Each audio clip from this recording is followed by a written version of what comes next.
We're going to get started a little early this Friday because we have like 8 or 9 speeches. So we got a lot going on today. It's going to be very exciting. Welcome to the Rotary Club of Brentwood March 22nd meeting. My name is Stephen Hammers and I'm your president. Thank you. Appreciate that. You guys know how to make somebody feel good. I hope you do that for the next president. If you don't, feel sorry for him. Jennifer Bourne and Jennifer Wayne are in Chattanooga doing training for Rotary this weekend. So they're not going to be here today. We are going to have Bob Thompson do our invocation and Pat Ryan do our four-way test. So, Bob?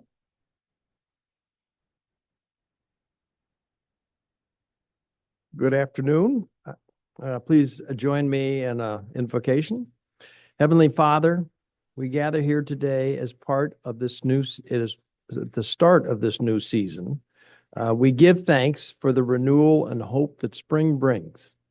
Just as earth awakens with fresh blooms and new beginnings, may our hearts be refreshed with enthusiasm for service and fellowship. Bless our Rotary Club, our mission, our members present, our guests, and especially the youth that have graced us with their presence. Guide our discussions, inspire our actions, and strengthen our commitment to making a difference in our community and the world. May we embrace the spirit of growth, kindness, and generosity, always striving to serve above self. We ask for wisdom in our decisions, compassion in our outreach, and joy in our camaraderie. Let this season of renewal remind us of the endless possibilities to do good and uplift those in need. In your name we pray. Amen. Let us turn to the flag and pledge allegiance. Pledge allegiance to the flag of the United States of America and to the republic for which it stands, one nation under God, indivisible, with liberty and justice for all. Let's talk about the things that Rotarians think, say, or do. First, is it true? Second, is it fair to all concerned? Third, with goodwill and relationships. Fourth, with beneficial to all concerned. Certainly hope so. All right, since Jennifer Ruane is in Chattanooga, we have Steve Tate, who is going to be replacing her and introducing our visitors and visiting Rotarians. Okay, we have several guests today. So first, George Barrett has a guest. Where's George? George Barrett. Oh, well, where's Robert Davis? That's you. Okay. George isn't here today, and I heard that he brought this guest last week, so I was eager to meet him. This is Robert Davis. Robert is retired military, and he has recently retired from Williamson County School System, and he is interested in potentially being a Rotarian in the near future. So awesome. Please make welcome Robert Davis. Hey, Robert. We also have several individuals in the membership pipeline. We have Bill Jetter, we have Ashley Burnett, we have Claudia Buchanan, and we have Catherine Stark right here. So all of them, I'm sitting with the new people. I feel like one of the cool kids. So please make them feel welcome. Okay, and Mark McFerrin did bring a guest. Would you like to introduce Mark? Morning. My guest is Elliot Smith. Elliot arrived in our town Saturday. Come on, welcome him back. He's fresh from Oklahoma City or Oklahoma. But he used to live here about 15 years ago. He's into dirt. So he buys dirt and moves it around. But his big claim to fame, you're looking at a former Rotarian president, baby, right here. Heck up. Thank you, guys. Thank you. God bless America. Yeah. Okay. I'm going to let the parents of the youth introduce themselves, and the guests are the youth are going to introduce themselves once they get up to the podium. But if I could have the parents just introduce yourself, who would like to go first? I'm not a parent, but I am the coach and teacher of these students today.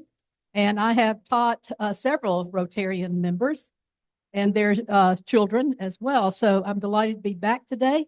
And thank you so much for having us and offering this opportunity. Oh, I'm Harriet Medlin, by the way. Hello, my name is Jesus Mendoza. I am with Fatima Mendoza. Hello, everyone. My name is Fatima Mendoza, and my daughter's name is Fatima, and we're happy to be back. We came here last year, and we're happy to be back in today's.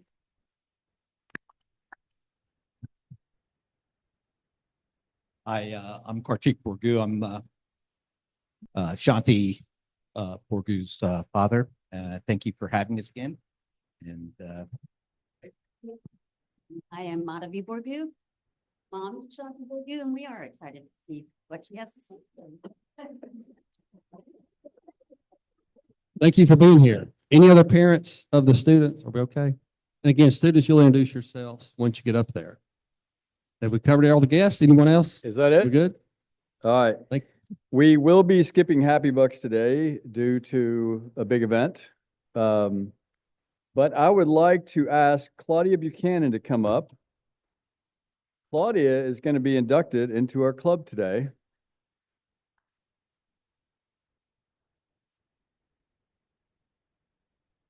Claudia did replace Jordan, but she's no longer going to be called the Jordan replacement. She got promoted. So we've done that for about 6 weeks. We won't do that anymore. I'm going to let Jordan introduce herself, but because her. All right, I just did it. I'm going to let Claudia introduce herself, but Claudia is with Morning Point. I actually had a mother-in-law at Morning Point for about 7 years, so very, very close to the memory care there and what she does. But give us a brief introduction. Absolutely. Thank y'all so much for letting me join this incredible group. I came to Middle Tennessee from Memphis, Tennessee, back in '99 and went to go to Vanderbilt Divinity School. Since then, a hospice chaplain and a memory care director and a sales director for senior livings, and that seems to be where I've landed. So I have 2 boys. One is married, still no grandchildren, but we'll talk about that another day. And just glad to be here. Thank you. Claudia. I want to present you with a certificate. Officially, as of today, you are a Rotarian. So thank you very much. We appreciate that. Thank you. Thank you, officially.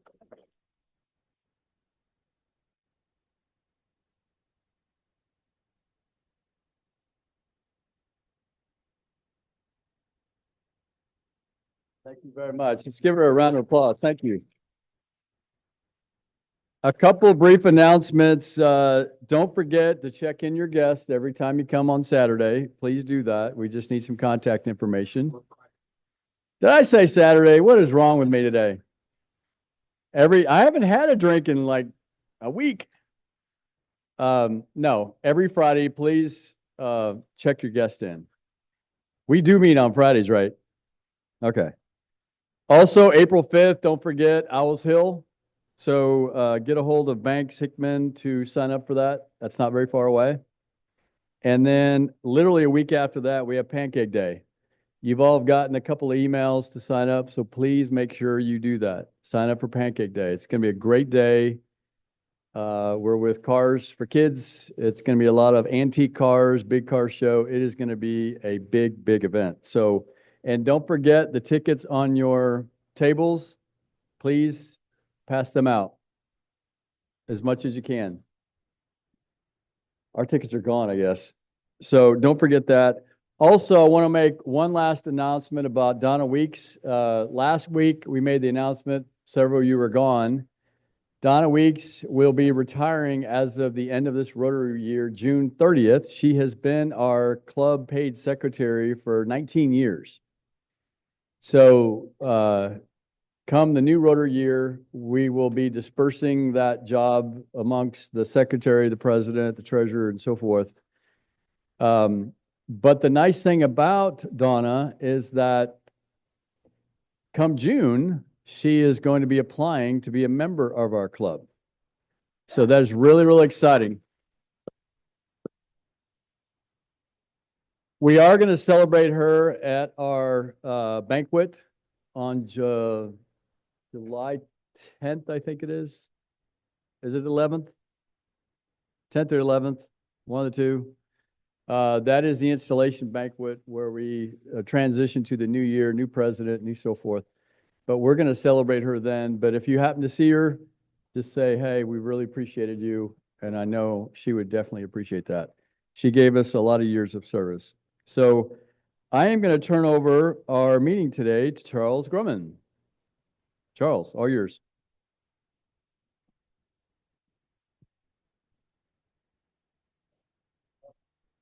Okay. How's that? Is that a good level? All right. So this is one of my, you all know the old joke about what is the professor, when the professor stands up in college and says, today we're going to be talking about one of the most important topics in my field. What does that mean? It means he's talking about his own PhD project, right? So yeah, it's funnier with a bunch of professors. So today we're one of my favorite meetings, which means, yes, we're going to do something that I did when I was a high schooler on the speech and debate team. Love speech and debate. My son did speech and debate with the fabulous Mrs. Medlin, Miss Medlin. And I'm so excited to bring to you that we are very lucky in this community. The Brentwood High School speech and debate team is one of the best teams in the country. So to get 7 members of that team to come and speak to us, we are really getting to see what a really excellent high school speech and debate looks like. So thank you all very much for coming. Thank you, Miss Medlin, for sharing them. Is Devin not here today? Devin was on the speech and debate team under Harriet. He's always so excited to see her, and I'm so sorry he's currently not here today. Okay, so here's the format. Most of you will remember. It's 5 to 7 minutes, but we are blessed to have 7 speakers, so we're going to call it 5 minutes. So 5-minute speeches on the subject of apply the Rotary. Here, I'm gonna help you guys out just in case you completely forget what the test is. There we go. I know I would feel better knowing it's there. Apply the 4-way test to a problem in your life or in society's life. And so I kind of overdid that all correct. So we will hear that. I was trying to think of a clever way to come up with a random order. Here's how clever we are. I'm going to start here and go around. I assume you all sat in a random order, so come on up. So we'll start off by having each student introduce themselves, and we'll get to know them for like 1 minute. And then we'll have their 5-minute speech. So let's see, 45. What's 45 divided by 7? It's like 8, 6, something like that. Okay, so we have time for the speech and 1 minute of introduction. Ready? So what's your name? My name is Fatima Mendoza. And I think you were here last year. Yes, and I think you did well. Yes, great. There's more confidence this year. You can see that growing. Yeah, that's great. We're excited to have you back. So what else do you do besides, what year are you in school? Sophomore, excellent. And what else do you do besides speech and debate? Oh, so you were the right person for the 45 divided by, that's good. Yeah, I may check back with you when it comes to scoring time. We may need your help. Excellent. And where would you like to go to college? I know it's early, but. Joining the Marine. Oh, wow. How cool is that? Nice. Where are our jarheads? Do we have a couple? We have no Marines in this club? Oh, we have no Marines. We got lots of others. Excellent. Okay. Are you ready? Okay. So you have 5 minutes. I'm going to stand in the back and be your timing guy. Oh, you need to be a little closer. Okay, sorry. Yeah. Don't be afraid to get close. And in fact, if you see me in the back going like this, that doesn't mean you're doing a good job. It means talk louder. Okay. Yeah. The smile means you're doing a good job. Okay. So what is you want a 1 minute countdown? Okay. And then what's 30 seconds? Half. So 1, half, and then 10 seconds. Will you do that or is that? Yeah. Just gonna cut the mic. All right. Larry Kane's gonna come out with a golf club and just pull you off the stage. Okay. Great. Well, with no further ado, let me walk back here and please feel free to begin whenever you are ready. Our judges right over there, the speeches will be judged on content, delivery, and organization. Please go ahead whenever you're ready. They say that laughter is music for the soul. However, for me, I find that laughter can sometimes be a little bit less effective than most. For me, classical rock is like anything I've ever heard. Classical rock is one of the greatest things to have happened to us Americans. The British invasion is one of the most amazing things, and I'm so honored that I was able to go to one of those concerts. In 2019, I was with my father, and we were going to the Rolling Stones concert. No filter. It was amazing. Words cannot describe how 10-year-old me was dancing literally the night away. Many things have gone through my life, and classical music has always been there for me to support me. I find that in a twisted turn of events, classical rock has transformed into something a little bit less positive. It began the glorification of sexism, misogyny, drug culture, and rather controversial lyrics. Artists like the Beatles, Rolling Stones, and all of these amazing, wonderful artists were now transformed into something less positive. How can we solve this? Well, I figured that we would use the Rotary Four Way Test to put this to the solution. Is it the truth? Yes. Artist and songwriter Madonna was known for her extreme extortionist and very erotic music and music videos. She herself doesn't let her own children view her music videos. The sensuality of the content is not appropriate for minors, which is why minors, when shown these kinds of music videos, while young adults, and specifically males, can be more sexually aggressive towards women, while young girls are taught that their body is just an object. In a study done by Science Daily, this is proven exactly. What can we do to solve this? Well, we can put a label. Anything on Spotify, Pandora, or Apple Music can be accessed by minors. This is transforming their brains and preventing them from reaching their fullest, happiest extent in life. The four-way Rotary test. Is it fair to all concerned? No, it is not fair that our youth is being manipulated by sexually explicit songs. Yes, back in the day, songs did have their occult meanings, but artists and songwriters were metaphorical geniuses in making it so that only very few people genuinely knew what was going on. Will it build goodwill and better friendship? Yes, yes, it will. Like I was saying, when I went to the Rolling Stones concert, if I remember exactly, as we were leaving the stadium, the Rolling Stones closed with one of my favorite songs, Sympathy for the Devil. As we were leaving the stadium, echoes could be heard of the hoot hoot, hoot hoot. That was so incredibly iconic. I loved every single moment, and when my father carried me on his shoulders, I could see the whole crowd going crazy. Will it be beneficial to all concerned? Yes. It will most definitely benefit every single person. Once you turn 18, you can listen to whatever music you want to. But as a minor, that will manipulate you. At school, we see how children are transformed from positive and pure beings to not so positive and pure beings. Labeling this will create such a great outcome in our community.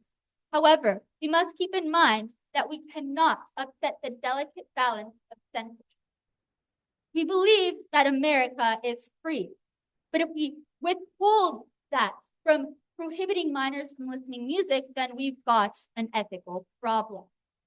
How can we restrain people from listening to these content-filled songs to protecting their mental health in the future? This is a problem that I've tried to solve using countless of many things. But as the Rolling Stones once very wisely and very famously said, you can't always get what you want. But if you try, you'll keep in mind your favorite acronym, PAL, Parental Advisory Label. Thank you.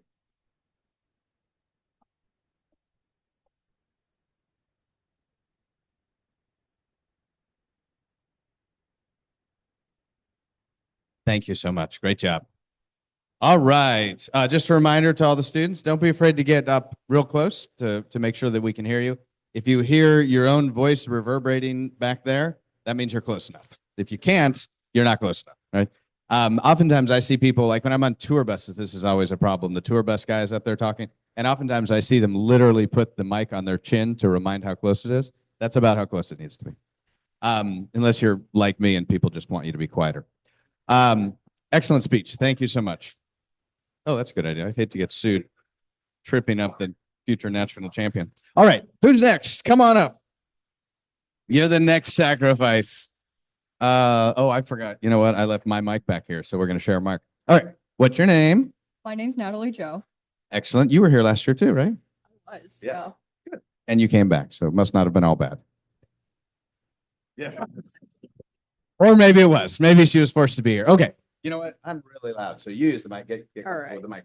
What year are you in school? I'm a sophomore in high school. Excellent. Good. And where do you want to go? What else do you do besides speech and debate? I do nothing at this point. This is pretty much my life. I love it.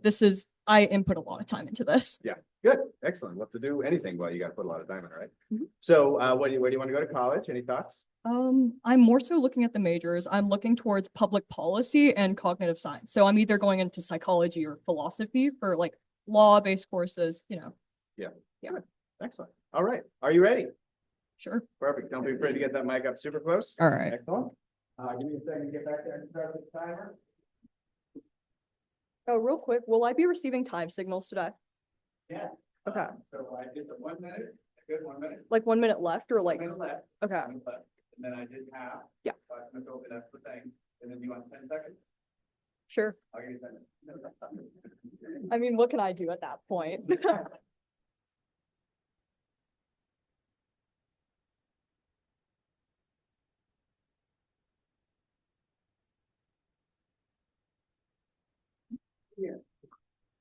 Around 2 years ago, I made one of the best decisions of my life.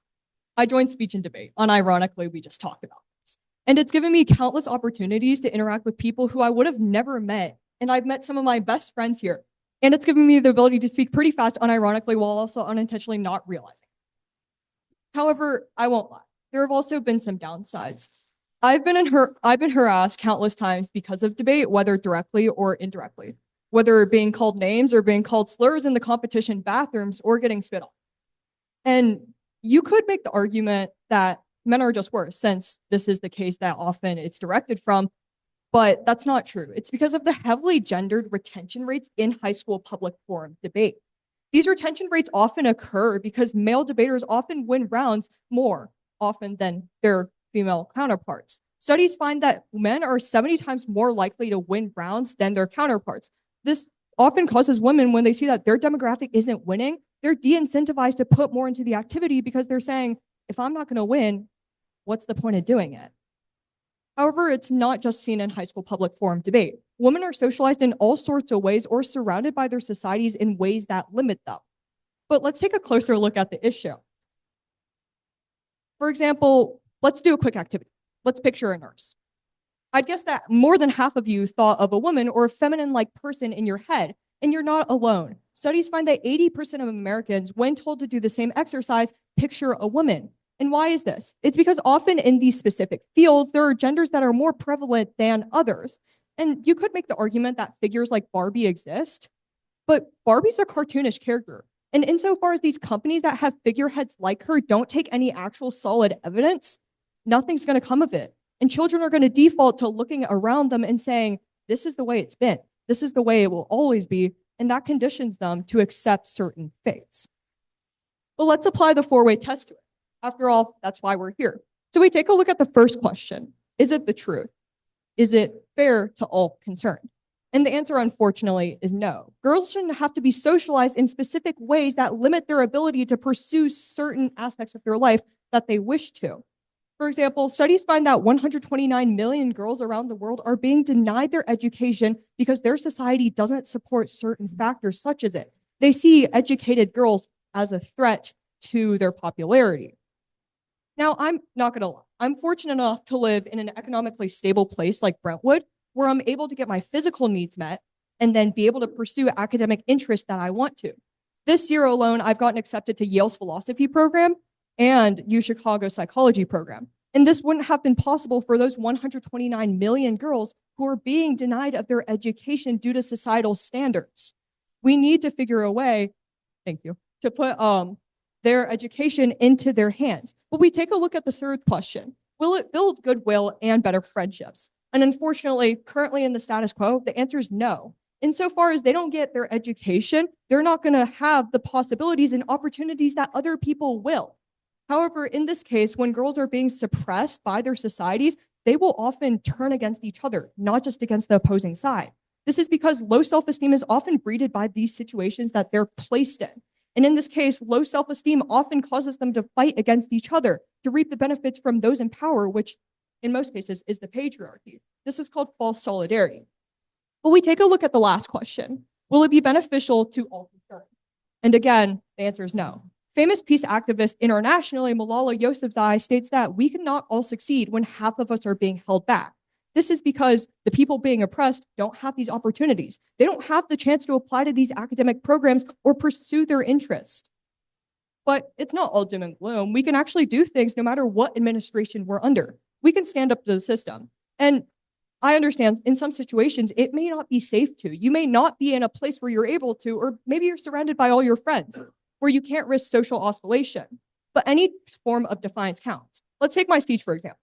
I thought about picking a less controversial topic, but I've stopped caring about winning the ballot in front of a judge with an ideology that hurts me in the real world. I've stopped caring about living under my own oppression. For example, I could win money potentially from this speech if I don't like it, of course, but that's just a temporary sum of green paper.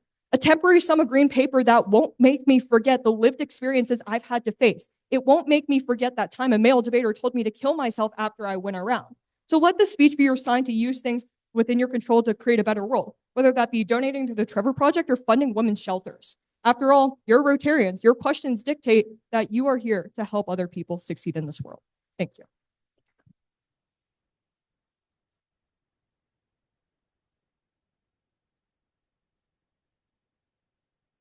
All right. Thank you.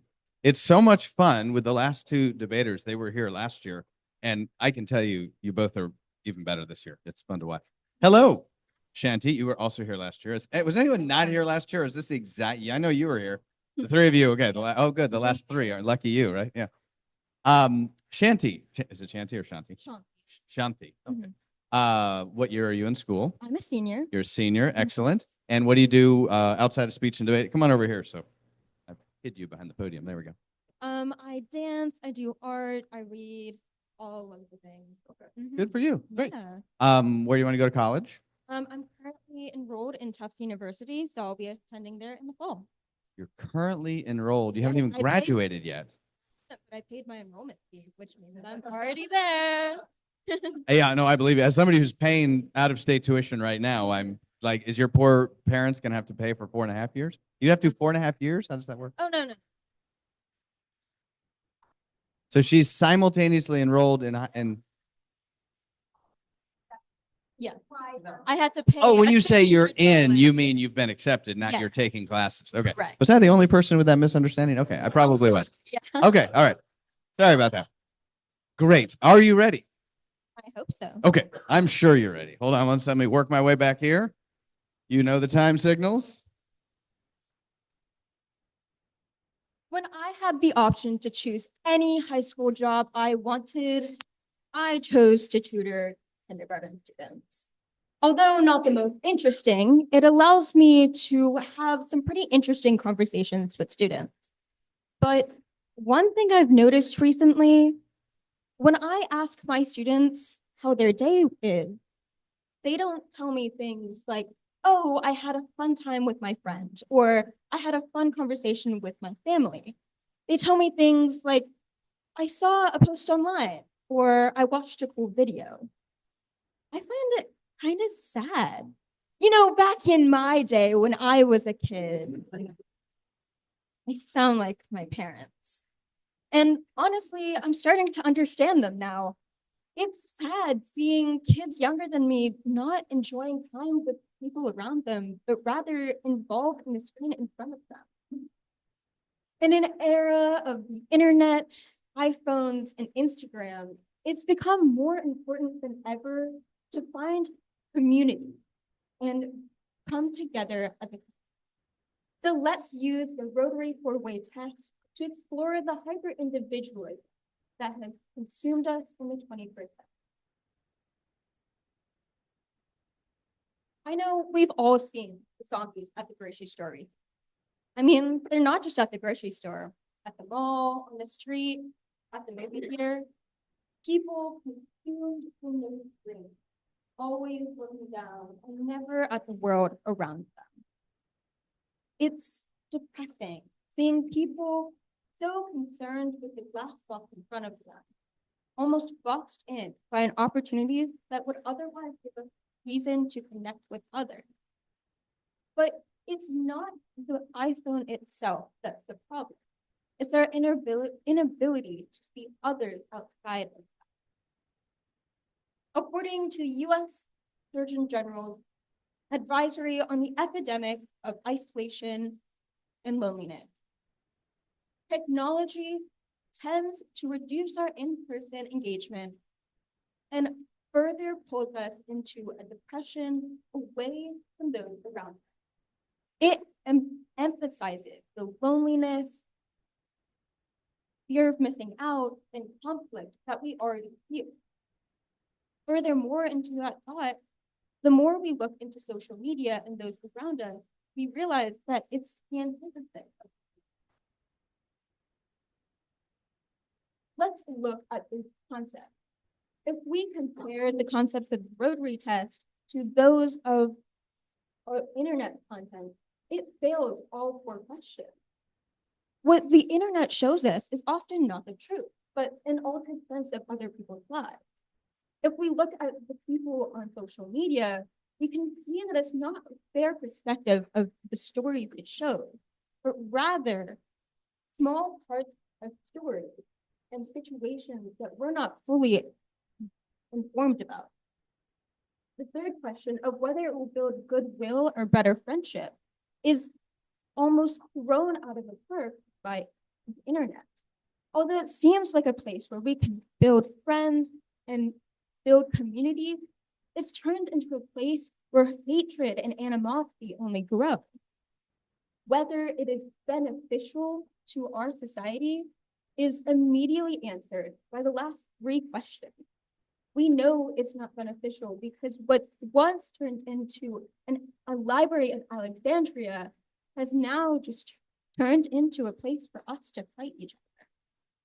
So let's answer how we can fix that. The City Journal says on its problem of hyper-individualism that we need to realize the basic portion of society is not the individual, but rather the household or family. I've seen tons of people on the internet preach about being your true self and finding your inner mantra. But that idea, although helpful in some aspects, can debilitate us in others and block out the people around us. Let's remind ourselves that we have someone to support us. Thou shalt love thy neighbor as thyself. Matthew chapter 22, verse 39. It's these basic teachings that we should use to find ourselves back in the good old days. Thank you.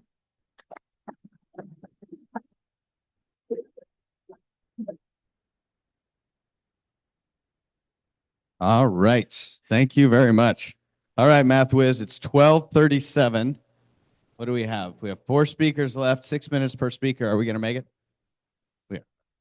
How you doing?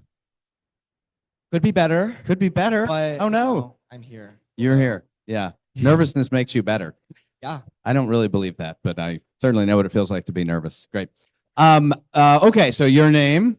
Oh, I'm Jabron Khan. Excellent. What year are you in school? Sophomore. Sophomore. And are you actually attending college right now? I just feel like I have to No, clear that up. unfortunately not. Not how that I thought works. about it, but yeah.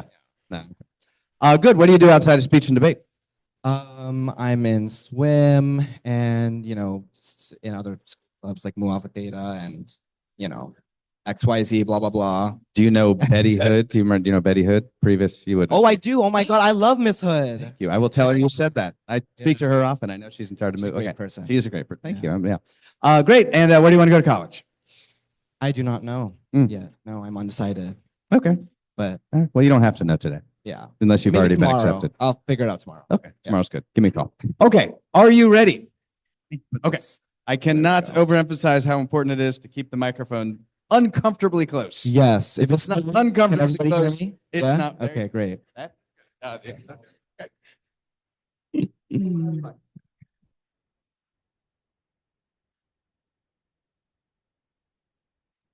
Okay, let's do a little icebreaker.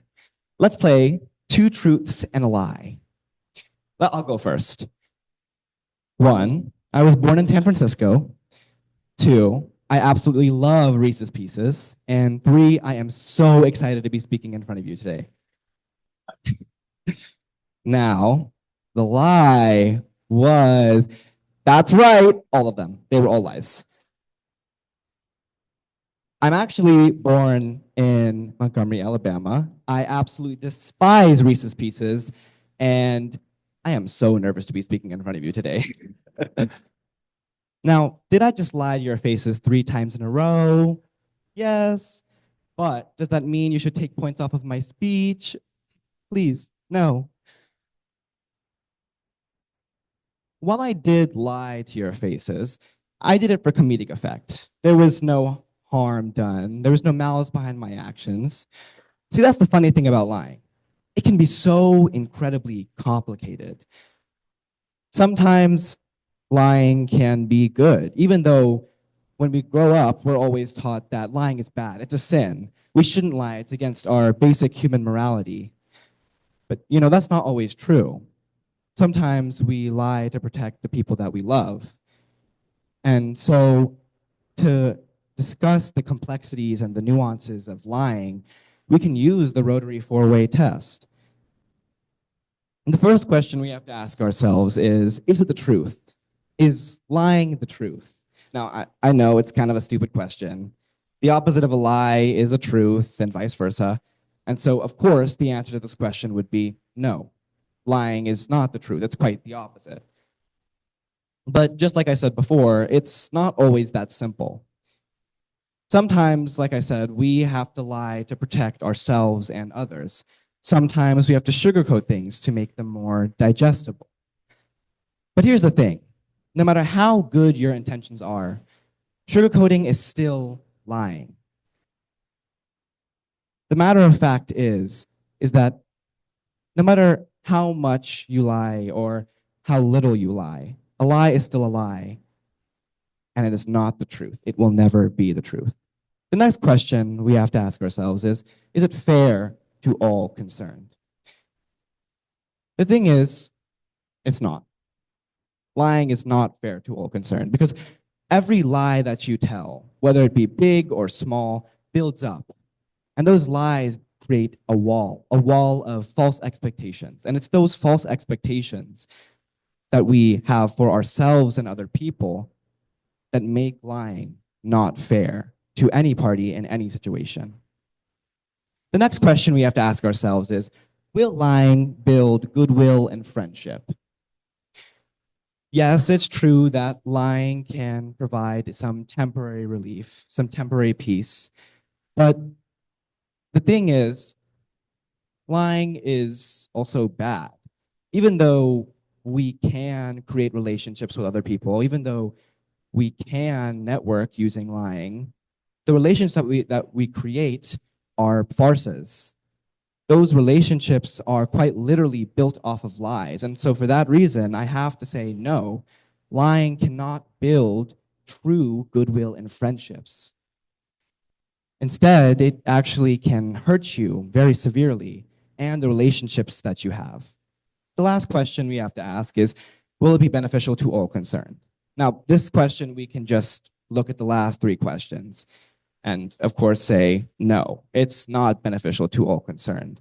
Because When we lie to ourselves and when we lie to others, well, we stunt our own growth, whether it be emotionally with our internal feelings or externally with the relationships that we garnish with other people. The thing is, I want to ask y'all a question right before I go. Just some food for thought. Are you a good person? And if you just said yes, congratulations, you just lied. Because we are all flawed individuals. We are all human. It takes us recognizing that we are not truly good people to wake up in the morning and choose to be better people. Because when we start being honest with ourselves, when we start being true to ourselves and stop lying, that's when we truly start growing, truly start living. Thank you.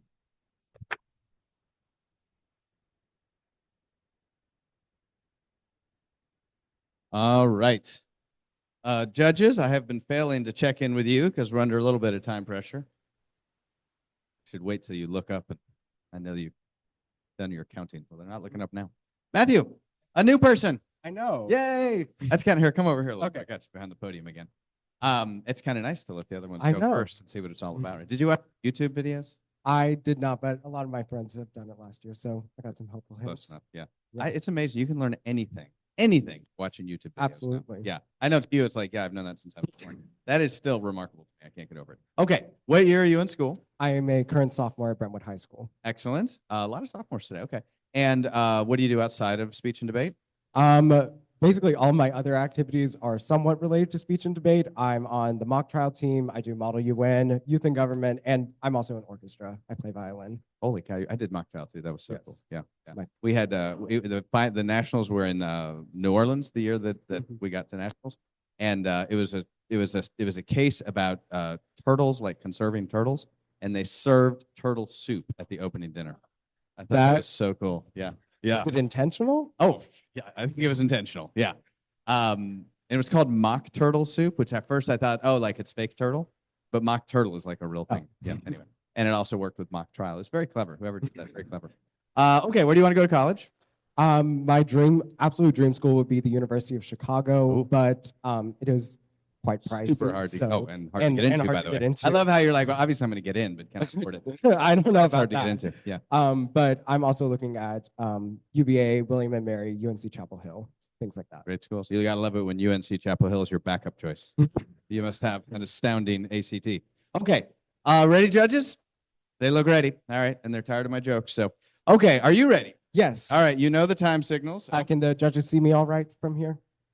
Get him working the crowd. He's unnatural. Oh, hold on a second. Don't start. Okay.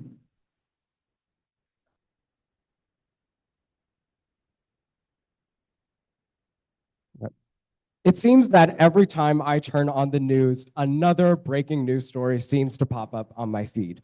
These sweeping executive actions that President Donald Trump has implemented have caught the attention of leaders across the globe, with the United States having been added to the Civica's Human Rights Watch list as of March 10th. In a time of such political turmoil, many claim that respectful political debate is what will bring our country out of this difficult time. But will this milder approach to political discourse hold its weight against the Rotary Four Way Test? In order to assess the truth of the matter at hand, we need to take a step back and look at the history of our nation. Abolition, women's suffrage, civil rights, and even gay marriage. None of these things were obtained because people asked politely. Despite what the history books may tell you, political leaders don't give rights to people simply out of the goodness of their heart. They do it because it is demanded from them. And no amount of handshakes, polite conversations, and empathetic pleadings could have removed the chains from the hands of millions and opened the ballot box for the other half of our nation. Now, I sense some doubt in the audience. None of these rights are withheld today, so why does this matter? And while it is true that these rights are currently protected, with representatives from Idaho and Michigan calling for the reversal of the Obergefell decision, and President Trump removing several federal protections against segregation, it is clear that they are still in jeopardy. Now, looking at the other side of things, while forceful political activism has been necessary throughout our country's history, it has undoubtedly created animosity between people viewed to be on the other side. Being able to have a respectful conversation with someone that you disagree with is certainly more fair to them than the alternative. Even if you believe that their disposition is harmful to others, most of the time it's not their fault. According to the Pew Research Center, 89% of Democratic parents have Democratic children, and 81% of Republican parents have Republican children. Though we like to claim ourselves to be a nation of free thinking, at the end of the day, the majority of our political beliefs are shaped entirely by our upbringing. Now, I don't have to tell any of y'all twice that America is a nation that is being ripped apart. Our Star-Spangled Banner is threatening to unravel thread by thread. And we need to consider one of the most important things is we need to consider whether or not this approach to political civility will build goodwill and better friendships. If we, according to a New York Times post, 83% of Democrats view Republicans as closed-minded, and 72% of Republicans view Democrats as immoral. Now, whether you personally agree with either of those examples, we have to recognize that Republicans and Democrats are just people. They vary just as much within themselves as they do with their friends across the aisle. In order to build goodwill and better friendships, we need to be able to look at someone that we disagree with and still see their humanity. But let's circle back to the broader impacts that a more passive approach to politics could have on the most vulnerable. Last Sunday, President Donald Trump posted an article in which it had a link to a picture of the very pink triangle that you see around my neck today. Now, in case you're unfamiliar with this symbol's history, in the 1930s and 40s, Nazi Germany used this symbol to mark thousands of gay men across Nazi-controlled territories before they were sent to concentration and death camps. As many as 60% of them perished at the hands of the fascists. Beginning in the 1970s, though, this symbol was reclaimed as a symbol of queer solidarity and power. But that was not the intention that President Donald Trump was using. You and I both know exactly what he was intending when he posted that, whether you want to admit it or not. It is in no way beneficial to the most vulnerable in our society to stand idly by while these injustices continue at the highest office in our nation. So political civility scores a whopping 50% on the Rotary Four Way Test. Not a damning score, but certainly not one my mother would be proud of. So I'll leave you with one final question. Which is more important? Maintaining our position as the land of the free, making sure that we stay comfortable. Thank you.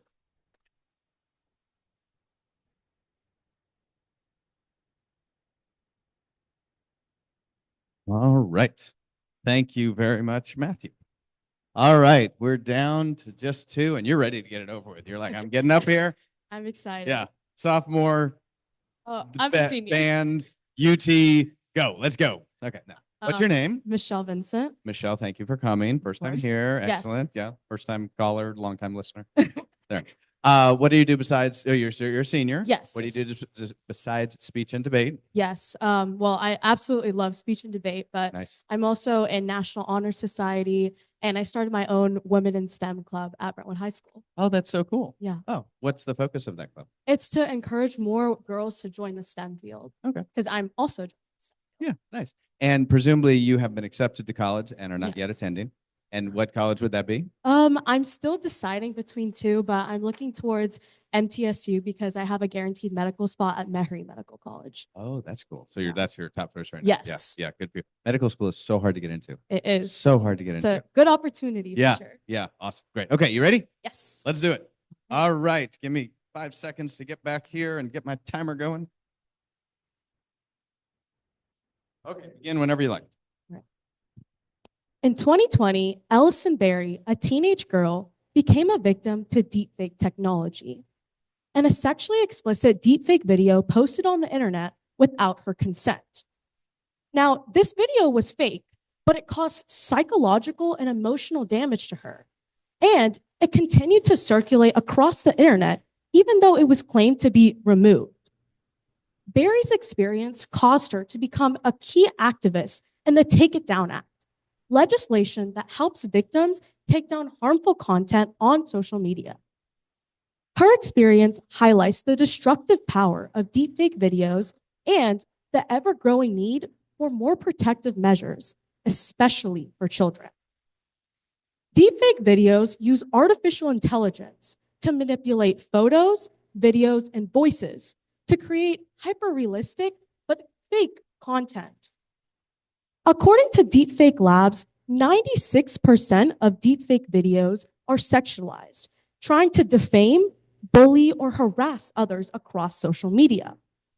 This manipulation will distort reality of what is actually real. As deepfake technology continues to grow and get more sophisticated, society must address these issues hands-on by discerning what is actually real. Now, the four-way Rotary test is a great ethical lens to actually look into deepfake technology. First, is it true? Deepfake technology is inherently false. It creates fabricated content and then sends it all across the internet, spreading misinformation. For victims like Berry, it causes irreversible damage to the rest of their life. And it makes it hard for the public to differentiate what is actually fiction from truth. Trust is eroded when technology is weaponized to distort reality. Second, is it fair to all concerned? It is absolutely not fair to any of the victims whose voices, faces, or even identities have been stolen and exploited across the internet. For example, many of the students who have been a part of deepfake technology have reportedly had cyberbullying issues, as well as some have even had to take their own life. It's a growing concern, especially across America. While there might be some type of benefits, such as its use in the entertainment industry or historical reconstruction, at the end of the day, overwhelmingly, the misuse outweighs any form of benefit.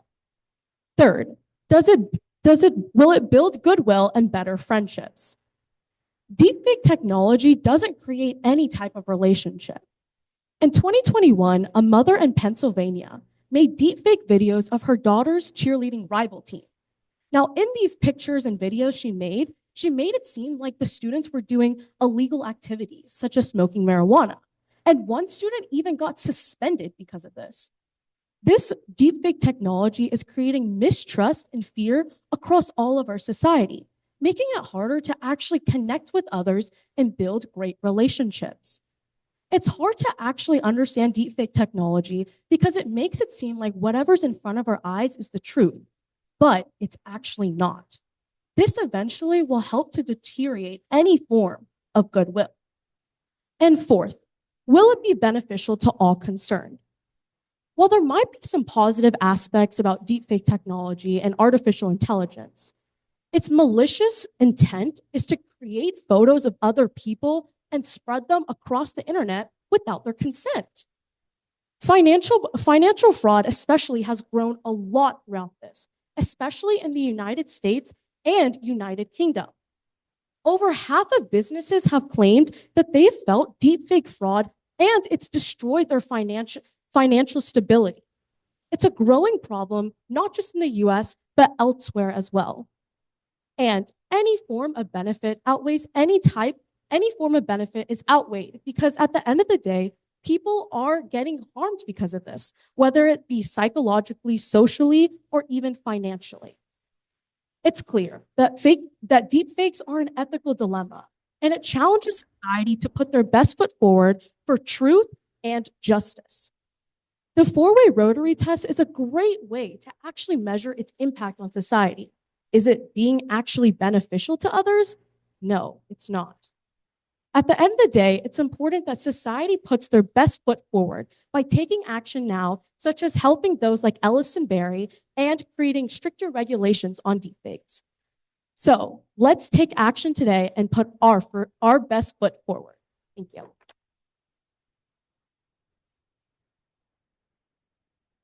All right. Thank you very much. Final speaker, please. I'm so sorry, club. We're going to go over just a few minutes and look at the judges until they look ready. Hope you're already starting to think about putting them in rank order. What's your name? I'm Parsik Karalaki. Nice to meet you. Nice to meet you. Come on over here. I keep hiding people. What year are you? I'm a senior. Senior. Excellent. What do you do outside of speech and debate? I'm pretty big on engineering. I like electrical engineering, but I also really like reading. Nice. Excellent. Okay. And where would you like to, or where are you, what year, you said senior? Yeah. Where are you going to go to school? I'm not quite sure yet, but I'm looking at Georgia Tech right now. Oh. Just waiting back for a few decisions. Yeah. Great school for engineering. Outstanding. Okay. Judge is ready. Waiting for Bob to look like he's done. He's thinking about it. He's thinking about it. How's your bracket looking? I'm not a big March Madness basketball fan. Wrong answer. Stop. I just watch the games. I don't do the brackets. All right. Fair enough. Go Doors. All right. Begin whenever you're ready. In the United States of America, 1 in 5 workers is an immigrant. In the United States of America, 4 out of 5 immigrants came here illegally. In the United States of America, each year, millions wait for asylum to escape countries where there isn't the freedom that we have here. In the United States of America, almost 1/2 of immigrant children experience some form of poverty or some form of homelessness in their teen years. And what do we do to society's lowest, to those who are left looking for freedom in a land of opportunity? How do we treat them? How do we portray them? 2021, Arizona puts in a law under the name and under the guise of election integrity in order to prosecute and punish immigrants. 2023, both Texas and Iowa introduced legislation and passed legislation that allows for the government and judges to unilaterally deport individuals who are deemed merely to be suspected of being in Texas or Iowa illegally. 2023, 233 laws are put in place in the state level in order to restrict the amount of immigration that is allowed into states. 2025, just 2 weeks ago, the Tennessee legislature advanced a bill that allows public schools to bar individuals who are not citizens from getting their public education.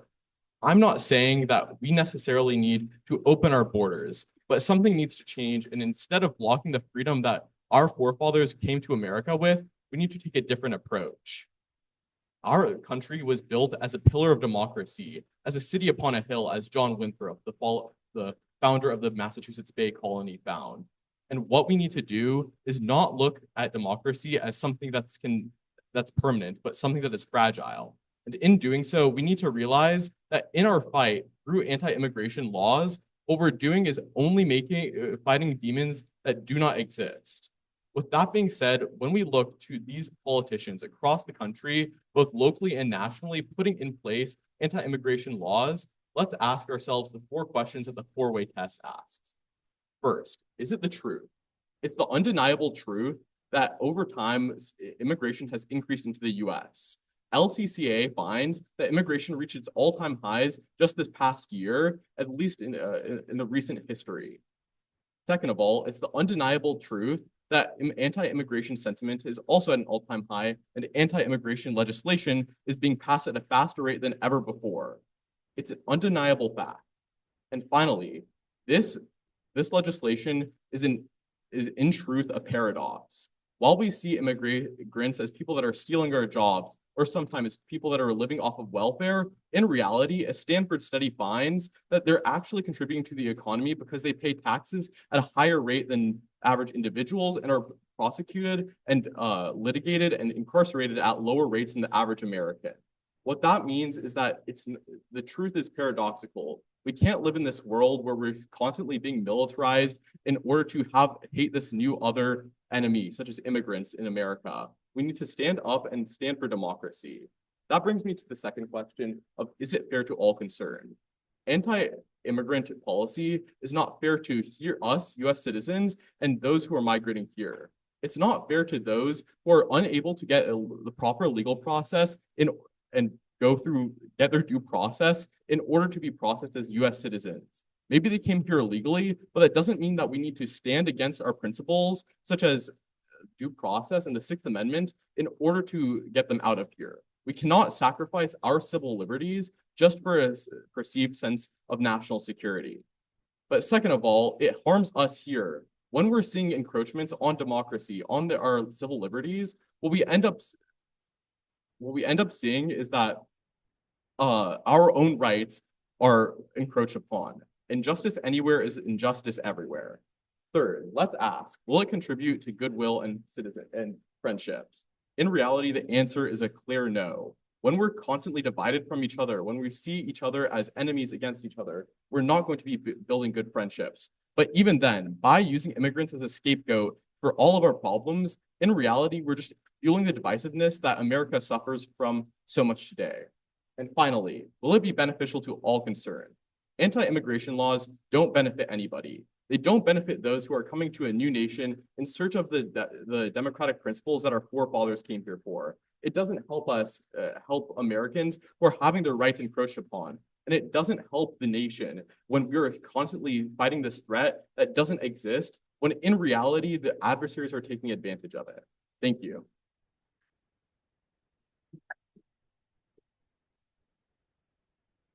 All right. Well done. 104, sorry, but we're super close. Look at the judges. They're frantically calculating. Carry the one. They're going to get there. Should we do some announcements, boss? Where's the boss? No more announcements. Thanks. Okay. All right. Start talking. When did I stop talking? All right. We're getting close. Just as a reminder, the winner today is going to receive a Venmo from me for $400. How about that? Yeah, $400. Second place we'll get is at $250, right? $250. And third place we'll get $150. Everyone else can go home and complain the judging was unfair. I want you to notice I am not a judge, so blame those guys over there. Oh, they got their calculators out. It's getting serious. That's good. That means you at least have double-digit scores. Assume that's what you need calculators for. Vanderbilt plays at 2:30, so I know we're all anxious to get out of here by then. Did UT played yesterday, right? Yeah, they won, I assume. People are here; they're not at home crying, so they must. Lipscomb's. You got the game on? How's it going? Okay, it's early. It's early. Yeah, no problem. Is Vanderbilt going to win? Is there any chance Vanderbilt's going to win their first game? Yeah. What about the women? Yeah, good. All right, excellent. Well, they're still going slow. I should have memorized some jokes. Who's got a joke? Where's Larry Kane? Larry Kane's got a joke. He's always got a joke. You got a joke? Maybe? I need. Who's got a joke? Come on. I'm looking at you. No one's got a joke, you people. All right. All right, we're getting close. Maybe we're not getting close. Who's going to Owl Hill? Is that next week? April 5th. Two weeks from tomorrow. Okay. Thank you, Banks, for putting that together. I'm embarrassed to say I've lived in Brentwood for like 15 years or something. I've yet to go to Owl Hill. And I raised kids here. That's a huge mistake. Yeah. Are there actually owls when we go? Will we see owls? Okay. That's cool. Hey, and don't forget, we'll dismiss as soon as we award the winner, but don't forget to stack chairs. 8 at a time. Don't put against the walls. Help with tables. And so as soon as we make the announcement, we'll go ahead and be dismissed. Yes, that'd be great. Yes. Come on up. Let's go ahead and do that now. We'll have everybody line up in the order they think they placed. I'm kidding. Random order. I have the Rotary flag in the background. You gotta get in. Yeah. We got the Rotary. Here, it's the president, but I'll be over here somewhere. Oh, we're lining up in the glory. Wait, can I put my hands over here? One more. 1, 2, 3. Thank you. Will you text that photo to me? Oh, you don't text. You don't text.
All right, the moment you've all been waiting for.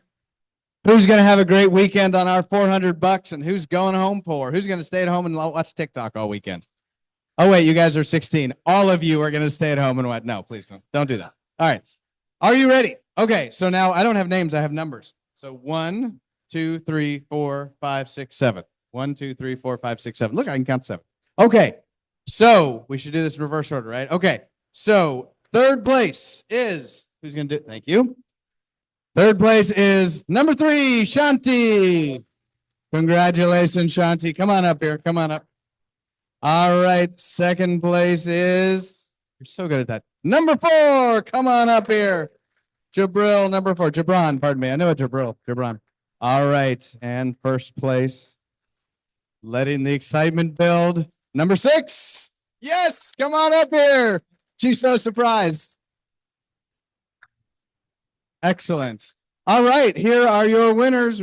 First place, second place, third place. Thank you so much. Oh, thank you so much for participating. We loved all of the speeches. They were all so good. Thank you for your patience, crowd. Have a great weekend. Bye-bye.